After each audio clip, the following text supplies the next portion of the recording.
Prepare yourselves, guys. After months and months and months of shopping, probably close to a year, I finally found a guitar that would be an addition to the incredible Taylor that I've been playing for 25 years, that I love so dearly. It's like a fifth limb, that's how I think of it. Well, I think I found a sixth one at Mill River Guitars in Northampton, Massachusetts. A wonderful store, great people, and wonderful taste in guitars. Breedlove is a company that is out of Oregon, Bend, Oregon, that is doing a ton of work to create a very sustainable form of guitar making. They are trying to make their entire line clear-cut free, I believe it is by now, and they're American guitars that they source their wood pretty much exclusively. That's not true. They source their wood exclusively clear-cut, free, but a lot of their wood also comes from Oregon per se, particularly their myrtle wood guitars. If you've never tried a myrtle wood guitar, you got to swing by Mill River and try one out. First of all, they're drop dead gorgeous.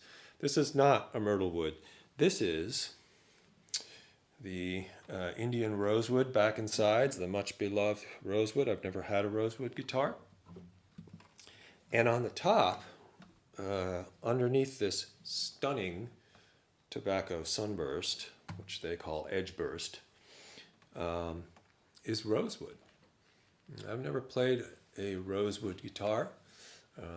Before you start thinking that they cut down an ancient tree that's older than Christianity, they strictly use fallen trees, and they have a deal with certain landowners that will allow them to use fallen trees to make guitars.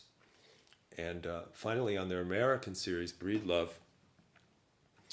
hand tunes every single guitar, so after the pieces are milled, they put them together by hand, and you won't be able to see, but inside here, these braces you can see have been hand carved. They're very erratic looking. They're not machined, in order to produce very specific tones on the back and the front, which they actually give you a card that says, okay, these are, this is this much megahertz for the front, this much megahertz for the back. Anyway, enough yapping.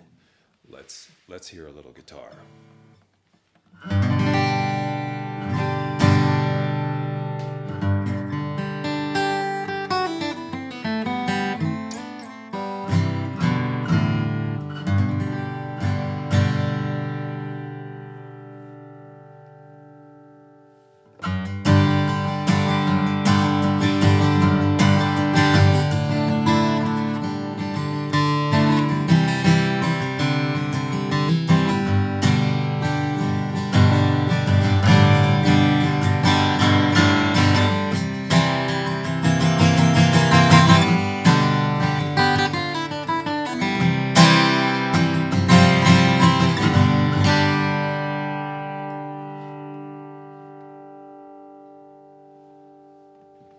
Stunning, stunning.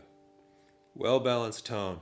Very, very, very well-balanced tone. More so than maybe any guitar I've ever played. It's got the bass oomph of a dreadnought, but in a much smaller sized and more comfortable body. My arm goes over it without going way out and creating all kinds of shoulder and wrist problems. The lower bout is smaller. The depth is surprisingly deep for a body size of this guitar size. And that's what produces that serious bass whoomp, but with a lot more tightness than you'll get out of most dreadnoughts or larger guitars. They have a larger size. This is the concert size, and their larger size is called the concerto, which I want to play someday. But this.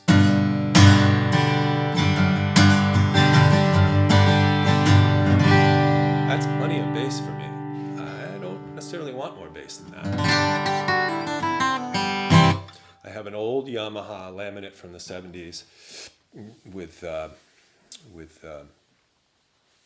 a nice, reasonably bright mid-rangey sound, and that's a dreadnought, and it has a pretty nice bassy sound. But I like balanced, smaller guitars, and even more so than my Taylor.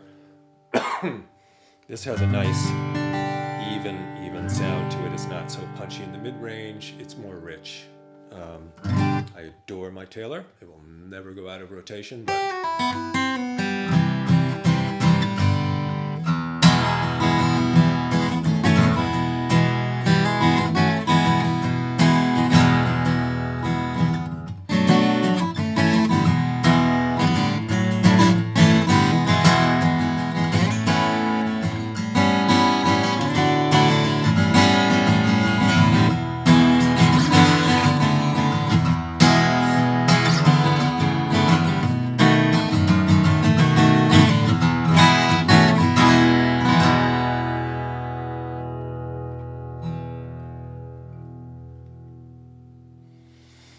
my friends, it's a work of art.